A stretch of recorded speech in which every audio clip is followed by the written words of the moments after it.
तुमच्या कधी बघण्यात आलं आहे का की घरामध्ये वह्या पुस्तकांमध्ये किंवा धार्मिक ग्रंथ जे असतात आपल्या घरामध्ये त्यामध्ये तुम्ही मोरपंख ठेवलेले बघितलेत का?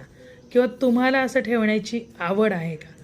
आपण नुसतं आवड म्हणून ठेवता की त्याच्या पाठीमागे काही कारण पण असतं, माहीत आहे का तुम्हाला? मी सांगते. त्याच्यामध्ये मोरपंख हे पॉझिटिव्हिटीचं लक्षण आहे, पॉझिटिव्हिटीचं द्योतक आहे. त्याच्याकडे बघितल्यानंतर एकदम मनामध्ये प्रसन्नता येते. अतिशय सुंदर निसर्गाने त्याच्यावरती रंगांची अशी बरसात मोरावरती केलेली आहे.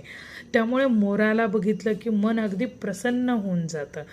म्हणूनच असा हा मोर भगवंताने आपल्या डोक्यावर सुद्धा घेतलेला आहे. त्याच्या पाठीमागे सुद्धा खूप मोठी कारणं आहेत.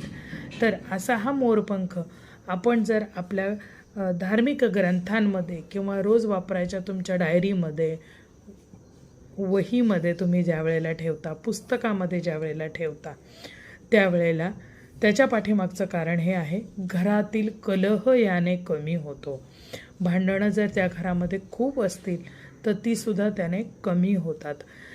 आणि जर मोरपंख तुम्ही भिंतीवर लावून ठेवलेत, जसा हवा येईल तसं ते मोराचे पंख घरामध्ये जसे जसे फिरतात, हवेच्या नैसर्गिक हवेच्या धक्क्याने, तुम्ही आता मुद्दाम फॅन खाली ठेवून तुम्ही जर हे कराल तर तसं नाही, नैसर्गिकरित्या ते हे झाले पाहिजे, फ्लो झाले पाहिजे इकडनं तिकडे, तर हल्ले पाहिजे म्हणजे.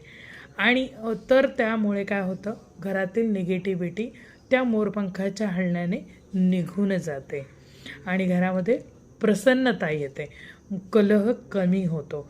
म्हणून मोरपंख घरामध्ये लावणं किंवा ग्रंथांमध्ये ठेवणं अतिशय शुभ मानलं गेलेलं आहे. तर तुम्हाला सुद्धा अशी आवड आहे का मोरपंख जवळ ठेवायची? असेल तर मला कमेंट बॉक्समध्ये जरूर कळवा. जय भवानी, जय जगदंबा.